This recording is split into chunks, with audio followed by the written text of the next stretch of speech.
Hi guys, welcome back to my YouTube channel. We are watching me, Lindsay, and for today's vlog, I will share with you yung mga products na ginagamit ni Amaya until now.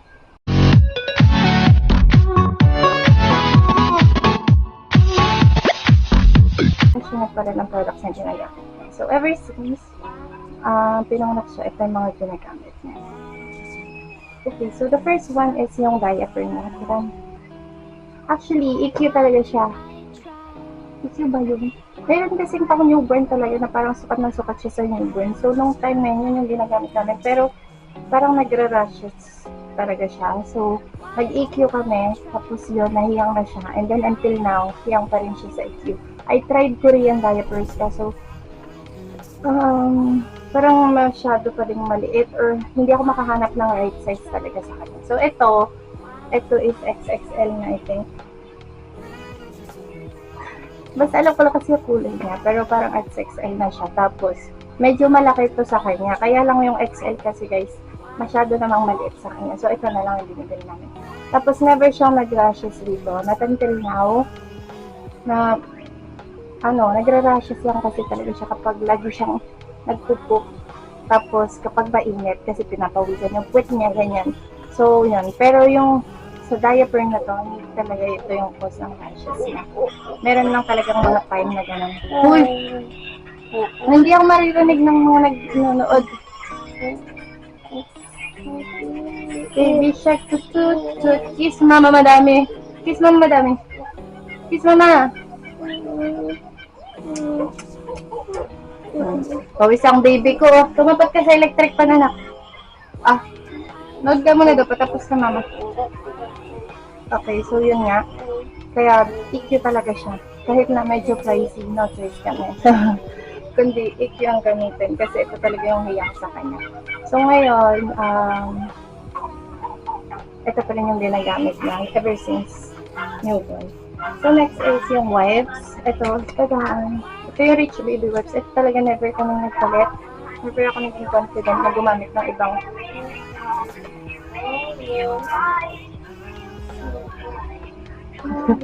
never ako naging confident na gumamit ng ibang wipes kasi ever since din baby siya.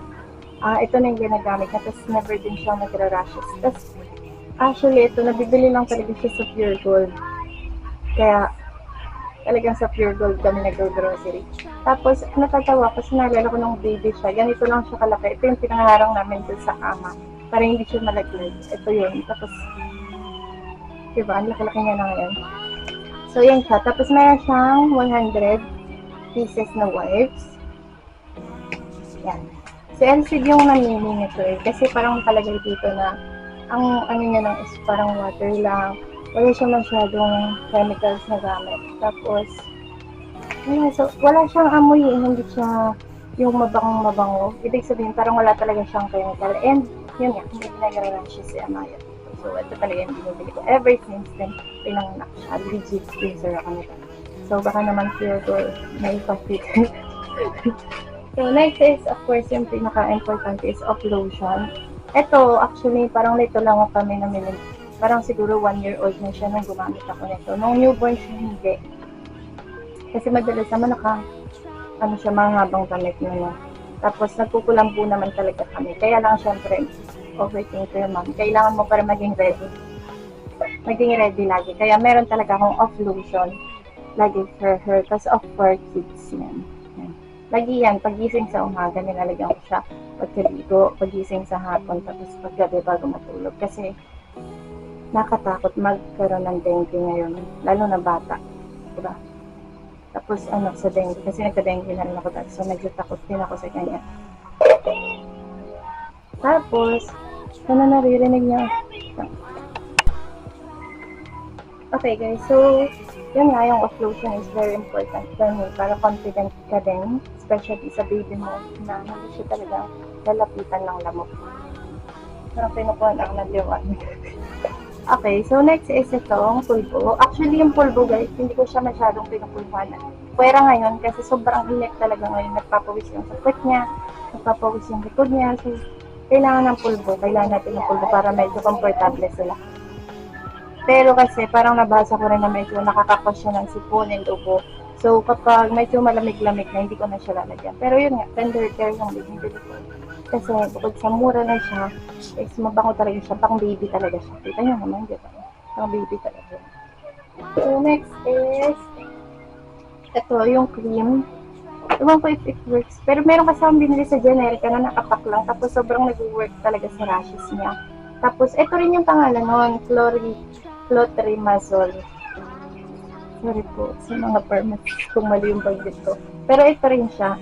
So, binili ko rin ito sa Generica. Feeling ko, binili ko rin siya sa Generica. Tapos, tinatry ko sa kanya kasi meron naman nakalagay na napi-rash dito. So, pwede siya sa rashes. Pero, mas nag-work talaga yun yung binibili ko nakapak. Parang 1 to 2 days lang. Ayan. Oo, tulok. Teka lang. Oo, mabilis ka dyan. Parang 1 to 2 days lang wala na yung rashes. So, baka pag di pa nag-work ngayon to, bibilin ako. Pero yun talaga yung nagamit ko, guys.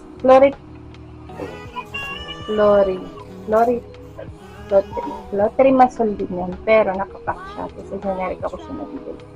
Tapos parang iba kasi yung way ng pagka-cream nito kaysa dun. So, bibili tayo ng iba. Tapos, siyempre nilalagyan pa rin siya yung dilaw every time na maliligo siya. Nilalagyan ko siya sa likod at sa paa. Tapos every time na matutulog siya, nilalagyan ko siya sa likod at sa paa. Kasi para hindi masyadong pasukin ng lamig.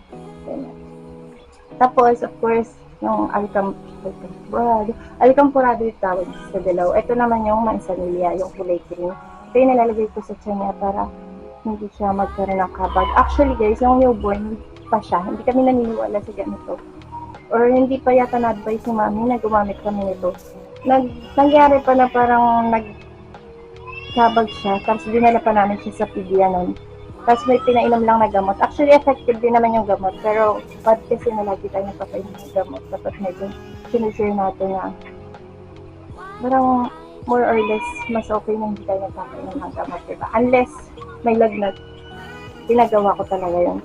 So ito, para sa kabag niya talaga. Never na siyang pinabaga na nilalagyan ko siya. And ang bawal lang naman dito, alam ko, is kapag naliligo, lalagyan mo ng ganito, bawal. Tapos, syempre papel. So, meron kami papel ng pang grade 3 dito sa bahay. Kasi ito yung nilalagay ko sa likod niya. Simula, I think newborn din eh. Parang newborn pa lang din, naglalagay na talaga siya sa likod ng papel kasi para hindi ubuin, para hindi magkasakit. Yun. Although nagkakaubo pa rin siya, pero hindi talaga siya ganun kalala. Tapos, meron din ako nito guys. Yung mosquito repellent patch. Actually, free lang siya dito sa binibili ko na. Oh, baby. Ay, nawala. Hindi. Ayun na. So, namimili kasi ako nitong knockoff guys. Nabasa ko lang po sa Facebook, pero sobrang effective niya. Pag nilagyan ko nito si Amaya, sticker siya sa likod. Pag nilagyan ko nito si Amaya, minsan mainit kasi. Pag mainit yung kamay at paa niya, automatic yan magkakasipon or upo yan. So, pag nilagyan ko nito, mawawala na yung init kasi hindi na magtutol yung sipon at ubo niya. Sobrang effective talaga nitong knockoff patch na to. Tapos, nabibili ko lang siya online. Tapos, ayan nga, amoy, mabaho siya. Kasi herbal siya, herbal. Itong, ang effective dito is yung black sa gitna. Yan talaga yung dapat mong i-detect doon sa likod niya. So, madalas nilalagay ko ito paggabi. Kasi nga, kapag umaga, tapos pawis siya, nawawala rin siya sa dikit. Pero ngayon, sa sobrang init, tatanggal din siya sa dikit. So, ito yun, knockoff patch. Para hindi na nagtutuloy yung sipon at ubo niya. Or pag may halak siya, nawawala dahil dinidikit ang uso nito. Kasi ito naman, free lang siya dito. Ito yung dinidikit mo lang sa damit ng bata para mawala yung umalis yung mga lamok. So, bukod sa lotion, meron din ako nito. Tapos nagpupulaan mo kami para lang sure na hindi siya makapigat ng lamok. So, yun lang guys, yung mga products na ginagamit ko kay Amaya ever since newborn siya hanggang ngayon. At like na to, don't forget to like and subscribe. See you on my next vlog guys. Bye!